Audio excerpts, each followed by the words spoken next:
What if I fuck it up? How could you fuck it up? I don't know, it's still not my language, so I might get stuck at some point, but it's all right. Anyways, we're live. Welcome, Katie. Hi everybody. Hi John. So we were just talking about what I can disclose where you are, right? That's cool. Yeah, yeah, totally. Yeah. So you're in Guadalajara, Mexico, and you were just talking about how the lockdown hasn't been as severe there, and people don't really pay attention to the government. And you were saying, well, just continue what you were saying. You're saying it's good because people are kind of more happy to resist the masters was the term that you used. So why don't we just continue on Yeah, from there? I pretty much believe that local people don't have this mad respect for government, for the masters, as people do in the United States. So pretty much when you hear some regulations, a lot of people just pretend to comply, which they make fun of the regulation itself, and then they're like, "Yeah, I'm gonna pretend and put a show on," but actually no one cares. Which is one way, like it's already a step in the right direction if you don't agree with their regulation, but just not to get in trouble, you're like pretending to be okay with that. Then other people just like, oh, I don't care. And this is like, I rejected, like, I just said that I'm not going to change my lifestyle at all through the whole pandemic. And I was here in Guadalajara for the most part. So my lifestyle has not changed. I kept doing my classes of salsa and Thai box. I kept going to the same market, like farmer market every day. And I kept going to my carniceria, which is a butcher store, and like nothing has changed. Right, but you travel a lot too, right? It must have been a pain in the ass traveling, and you would have had to do all the measures while you're traveling, right? Well, I didn't have to take a single coronavirus test for regulations, like for regulation purposes. So I had 26 flights this year, and they didn't ask me for results a single time. So I was just traveling, filling up forms that like I'm I have not been in contact with somebody who's been confirmed with coronavirus. I did not have fever, and that's about it. Wow. Um, all right. Well, I'm sure there's a shitload to discuss, but I kind of want to know how you wound up in Guadalajara, anyways, right? So, you know, you're from Russia originally, right? Yeah, born and raised in Russia. A little over 4 years ago, I moved to the States. And then about a year and a half ago, I decided to drive all the way from Miami to Acapulco for an Acapulco conference, the biggest anarchy event in the world, pretty much.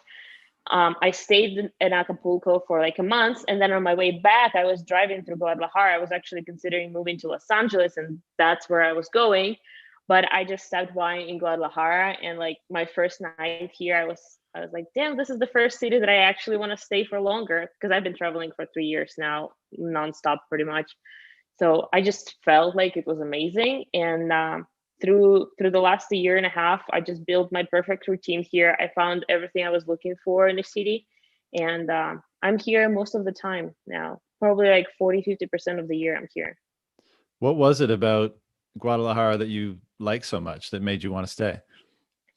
The culture, in terms of like not obeying the law blindly, like the freedom of people, how they approach their lives just based on what they want to do instead of just whatever they have to do. I really like how there are a lot more mom and pop shops here. So instead of like 9 to 5 working for a corporation, how it usually happens in the United States, those people just open their garage, put together a taco place, and then from 5 p.m. to like 10 p.m., mom is doing those tortillas, dad is doing meat, and then kids are being waitressing, like they're waitressing. So I think it's like cool for family unit. I think it's much better for mental health of people to do this kind of work. um, so I like that part as well, and I found perfect food here, like grass-fed ribeye for $5 per pound. Hell yeah, I'll take it any day. I found really good local markets for like other groceries, like vegetables and fruits. And I'm really into learning cool skills that I might not really use, but I just enjoy learning those. So I started learning Spanish. I started taking salsa bachata classes. So I'm really enjoying my time here. Yeah, I've seen a few videos looking pretty slick on the in the high heels. Sweet.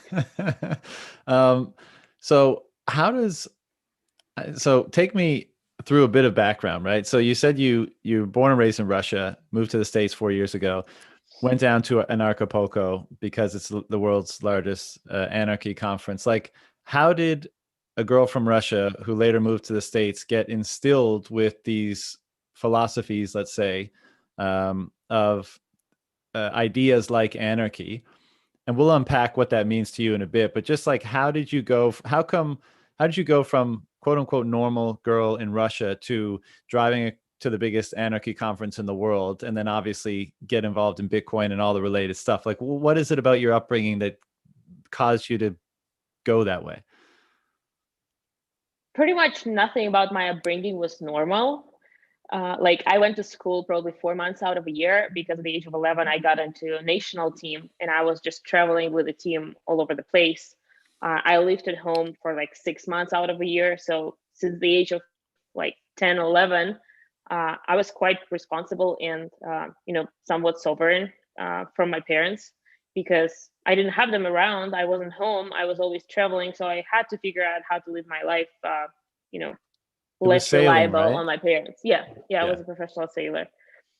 I didn't have to go to school too much, so I didn't get to be as brainwashed as other people could get for 9 months a year.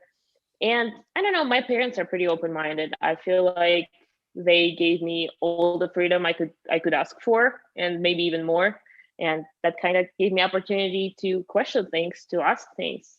But then after high school, I actually got into like very traditional college, like the best college in Russia, where all our previous presidents went through. And I went to economics school. So my first year, I was like really bad student because I was just traveling all over and competing for a national team. But my second year, I kind of made a bet with myself that I'm gonna get straight A's. So I got all straight A's, and like one of my favorite subject was macroeconomics, which I was really good at the moment. And then I went with Russian national team again to Spain, to Palma de Mallorca, for like a month and a half. And while I was there, the whole Crimea crisis happened, and my country currency like dropped down 2.5x compared to euro. So I'm like in Europe, all my money on my debit card in rubles, and I have like long way to go in Europe, and I just have 2.5x less money than I did at the beginning of the trip. And I'm like, I don't think this is something they taught us at macroeconomics classes. Like something is wrong here. So I actually came back to school. They didn't give me full scholarship, and I was like, okay, I'm dropping out then. And then I decided to move to the States. Okay. So a couple things off that. First of all, you say you can't come from a relatively open-minded family, which is cool, because I think most people, at least in the West, and I don't know how true this is, but uh, we don't consider like Russia like a bastion of free thinking people, right? Like we think there's probably a lot of propagandizing that goes to the people, and this happens everywhere too, of course. And maybe this is the case everywhere, but what? And so you had a kind of open minded upbringing, and you had international exposure through the sailing. Uh, what caused you to decide to move to the States?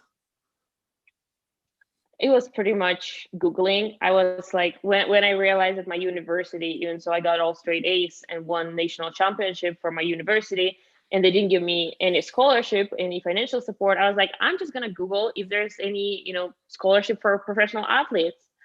And I'm Googling it on my first class of a year, and it says financial help to professional athletes in the United States, and the link is in Russian. And I'm like, this is weird. Like, how can I get financial support in United States for my education? So I go through this link, and apparently there is a program for transferring Russian students to the United States just so they could compete on like high level competitions for their university. And I started looking more into that. I did not speak English like at all, absolutely. And one of the requirements was to pass TOEFL exam, test of English as a foreign language, on a really, really like high level. And I was like, whatever, I can learn English in 6 months and pass the exam and get into university in the United States if I have to. So I kind of made it my goal. And I started learning, like I dropped out of school, went back to my hometown, spent 5 months learning English, and then moved to the States. Okay, I now remember the question I was going to ask right before that, but were your parents kind of anti-establishment, anti-authority, anti-political paradigm sort of parents? And is that kind of why you had a bit of a latitude for free thinking? I think in general, people in Russia are anti-establishment. Like, look at the history of Russia in the last 120 years. We were monarchy, then we like killed the whole family and turned into communism. And then we turned into democracy with one president for 80% of my life, with the same dude. So like we've been going through different structures and nothing works for us. So we just don't believe in that. We just don't believe in the whole political structure. Okay, cool. Got that. So studied English, came to the States, and then what? Sorry. So I came to the States. I'm gonna cough a little more. That's okay.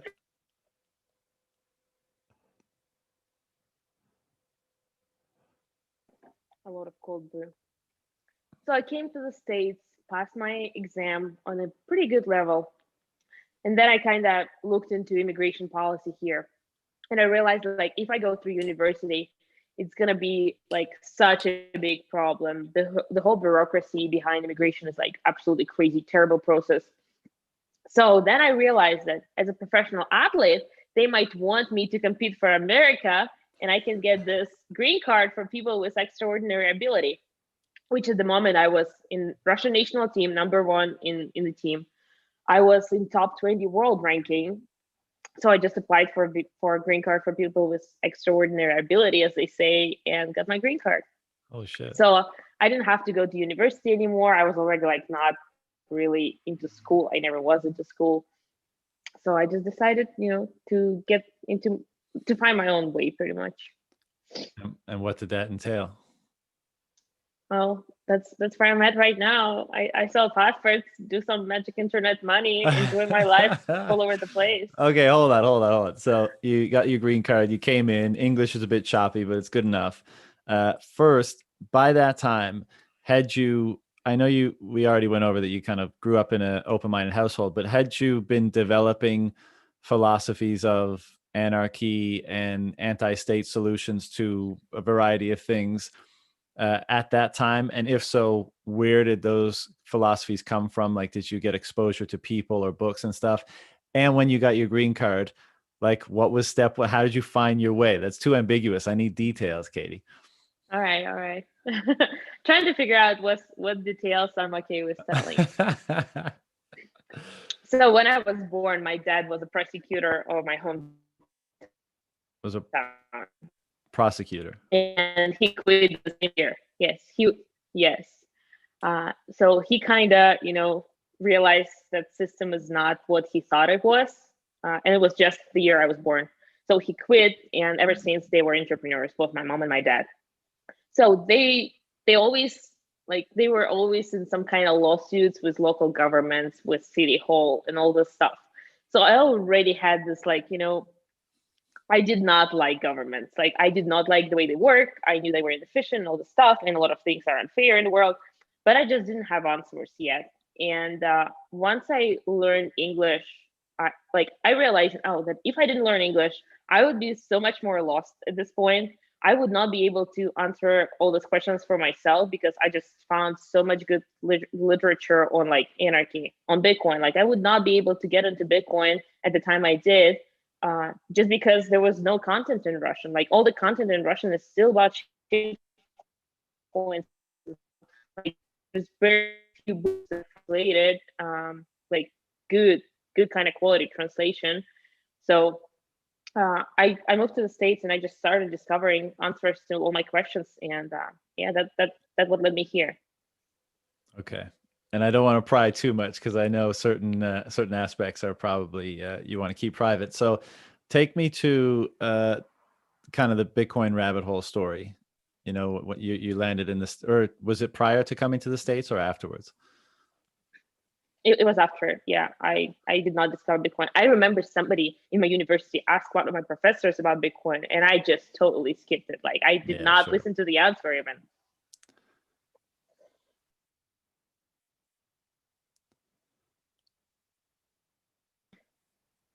So I moved to the. I one of he was like such a gambler for me, so he said, Hold on. Hold on. but then I decided to just read about it because it started popping up on some social media. Sorry. The Is it better connection, now? It the should be better connection now. got choppy. Okay, there you go. I think you're good now. Good timing. Good timing. Yeah. So heard about Bitcoin from the shadiest person I've ever knew. And I was like, whatever, I should not trust him. And back in university, I did huge research for like 2 years. I did research on like Ponzi schemes, pyramid schemes, different kind of stuff that we had in Russian history and some other countries. And the way he described it, like it totally checked out. For me, it was like, it is solely another pyramid scheme. Like I should not look into that. But then it started popping up on like some social media. I've seen it here and there. I was like, okay, I'm just gonna, start learning about it. Then I actually found some Russian people in Miami who were like, yeah, we need to learn about this Bitcoin thingy. And none of them spoke any English. So I was like kind of translator. I was better than them in English, even so I was like barely speaking. I went for like one or two meetups and posted something on my Facebook. And now a little previous story before that. So I took language class for a month in a language school. And then 4 months later, I decided to just visit the same language school. I'm walking in and I run into a girl coming out like crying, like I can see something is wrong with her. And I totally rushed to me. I'm like, hey, are you okay? So she starts telling the whole story, how her host family kicked her out. And I just like decided to help her a little bit. Can you hear me all right? Yep, it was a little choppy, but I I don't think think we're you good can. now. Yeah, we're good. So yeah, I help out this girl, help her move stuff from her previous place to a new place, and just like in general, supported her for a couple of days. And then 3 months later, I already started like learning about Bitcoin, posted something or reposted something on Facebook about this. And she's texting me on Facebook, and she's like, "Katie, I'm actually producer of this TV channel in Russia, and one of the Russian funds is coming to United States for a Bitcoin conference, and they needed a translator. And I saw you posted something about it. Can you help them out?" I'm like, why not? Like, are they gonna fly me to New York for Bitcoin conference? I will finally actually learn something about it, and all they need me to do is ask questions like for speakers at the conference. So I go there, and I met a lot of people that I still talk to. Those were like Bitcoiners from way before I got into Bitcoin. They recommend me first books, and I was like, this was the beginning of the rabbit hole story. When I was like, I opened this book. Right now, I'm like going through this book. It's an Antonopoulos book, and I'm like, yeah, duh. But back then, like even first couple pages, I was like, I thought it was not safe for my head. Bullshit, obviously. It's all about And the mindset. So yeah, and then that's how it all began. what year was that? 2017. It was right 2017. before the crazy run. Right. So And I actually consider beginning of my rabbit hole story from like the day before fork, because we were all like number go up, and then my Russian friends were like, yeah, there's this fork happening tomorrow, like split of the network. And I was like, what is that? Like I thought it was just number go up, some weird stuff. So that's when I started learning like much harder than before. so since that time, what has guided the development of your philosophy around these ideas of freedom, sovereignty, anarchy, etc.? I just it just got more precise in my head. Like now I can answer questions for myself and for other people. Now I can, lead people through all their questions and get to the same conclusion that I did.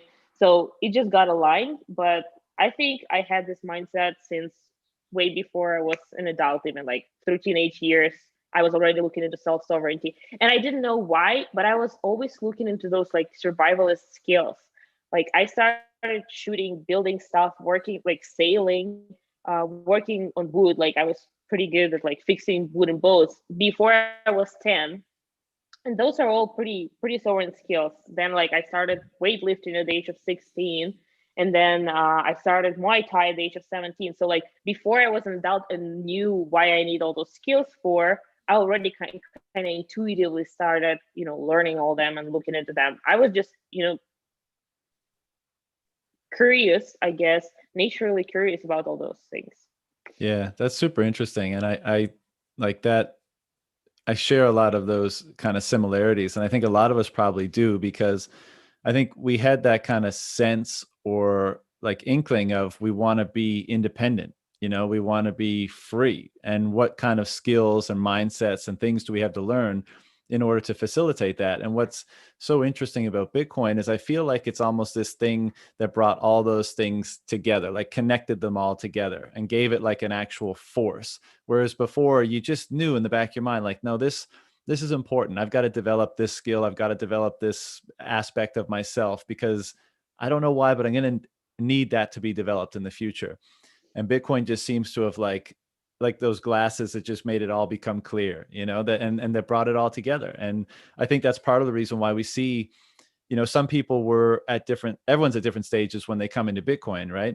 But I think for some people, Bitcoin has inspired them to look at all different areas of their life for changes of that kind that they may benefit from making. And then others, have already made some and have doubled down since they've gotten to Bitcoin or changed others. Um, what has changed the most for you since getting into Bitcoin, would you say? Say again, what was it, the last question? What do you think has changed the most for you? Like since getting into Bitcoin, what do you think has changed the most for you? How have you changed the most?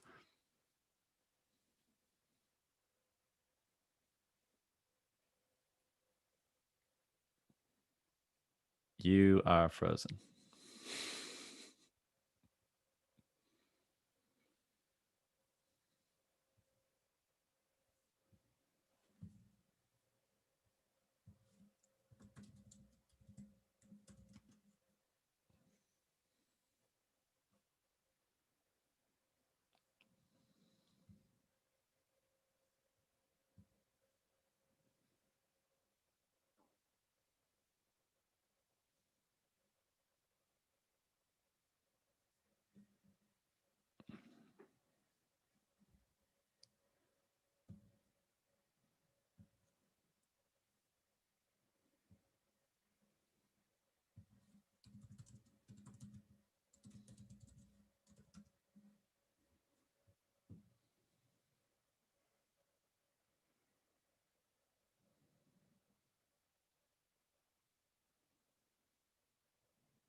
See if Katie's going to jump back in.